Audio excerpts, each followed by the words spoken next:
Ils assurent qu'il ne reste que quelques heures avant que l'attaque de Donald Trump ou du Pentagone contre le régime de Maduro n'ait lieu. En même temps, il y a ce message de Maria Corina Machado, daté, comme vous pouvez le voir, d'aujourd'hui, le 15 novembre. Là, nous le voyons directement depuis son compte officiel. Publié il y a 1 heure, il cible ceux qui exécutent aujourd'hui les ordres du régime. Voilà son message. Et nous allons écouter cet audio, qui me semble important en raison de ce qu'il peut signifier pour l'avenir du Venezuela. Écoutons ce qui suit. Chers Vénézuéliens, le rugissement de cette terre qui exige la liberté grandit et résonne à l'intérieur comme à l'extérieur du pays. 30 millions, nous nous révoltons contre un régime criminel qui est sur le départ, un régime qui retient en otage nos héros, les prisonniers politiques, ainsi qu'un pays tout entier pris en otage. Ils nous ont séparés de nos familles, ils nous étouffent intentionnellement, ils affament notre peuple. Mais au fond, les pires otages sont ceux qu'on oblige à exécuter cette barbarie. Ceux qui obéissent à des ordres infâmes, ruinant la vie de leurs propres frères. Ils se sentent coupables. Ils ne peuvent pas regarder dans les yeux ni leurs enfants, ni leurs mères. Personne, absolument personne, n'a besoin d'un chemin de rédemption pour revenir à la vie. Plus que écouter la fille de Luis Mendoza, enlevée par le régime dans l'état de Trujillo,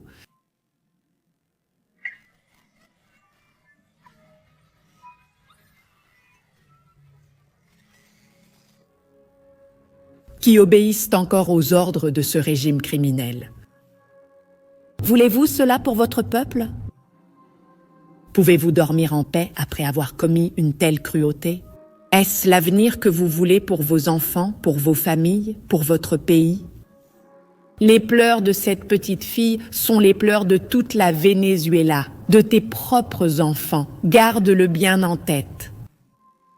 Ces cris de douleur ne te quitteront jamais. Ils résonneront chaque nuit dans ta tête si tu n'agis pas dès maintenant, à cet instant précis. Merci. Baissez les armes, n'attaquez pas votre peuple. Prenez aujourd'hui la décision de soutenir la liberté du Venezuela quand le moment sera venu. Ce qui va se passer est déjà en train de se produire. L'heure décisive approche. La position que chacun prendra marquera sa vie pour toujours. L'histoire, la loi et le peuple vénézuélien seront leurs juges.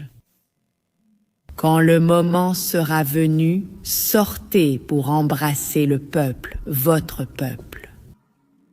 Tu sauras très bien comment et quand faire ce pas, car tout autour de toi sera sans équivoque. Sois un héros et non un criminel. Sois une fierté et non une honte pour ta famille. Fais partie de l'avenir lumineux du Venezuela et non de la ruine que la tyrannie a détruite. Ce jour qui approche, rejoins-nous, Venezuela, et tes frères t'attendent.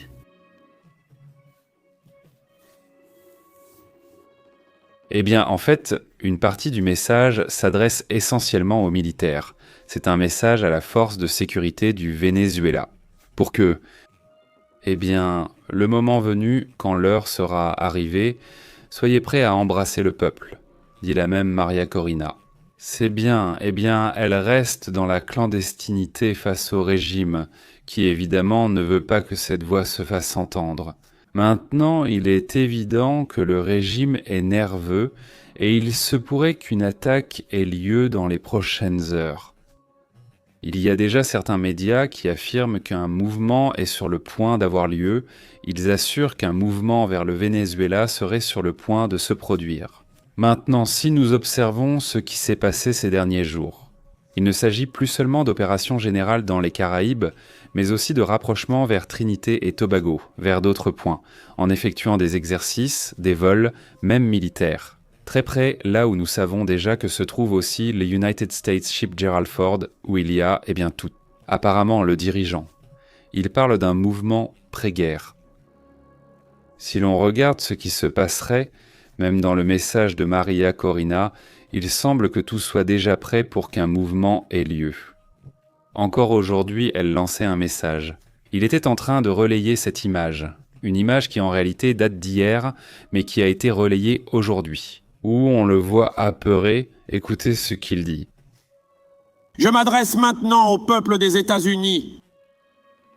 Devant ces 100 juristes de 34 pays, pour lui dire « Arrêtez la main folle de celui qui ordonne de bombarder, de tuer et de mener une guerre en Amérique du Sud, dans les Caraïbes. Arrêtez la guerre. Non à la guerre. » Et le peuple des États-Unis doit jouer un rôle de premier plan. En ce moment... Et là sortent les applaudisseurs de Maduro qui disent arrêtez la guerre.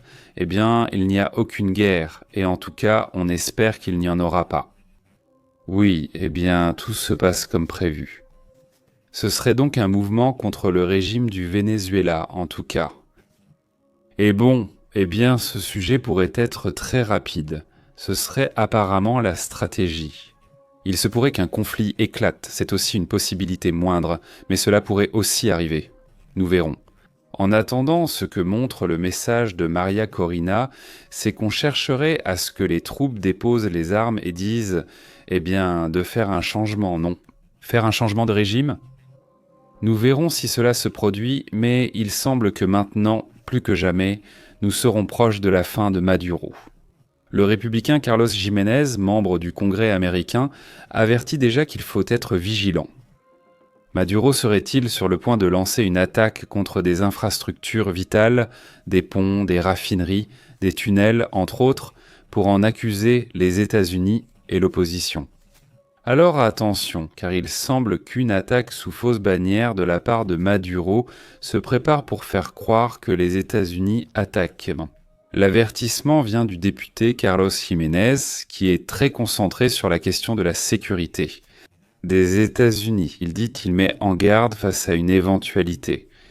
Nous suivons des rapports selon lesquels Maduro, le narco-régime, prépare un sabotage clé de l'infrastructure vénézuélienne, y compris des ponts, des tunnels et des raffineries, pour ensuite en rejeter la faute sur les États-Unis ou sur l'opposition démocratique. Nous allons rester attentifs à tout mouvement. Passons à d'autres sujets, d'autres thèmes également importants.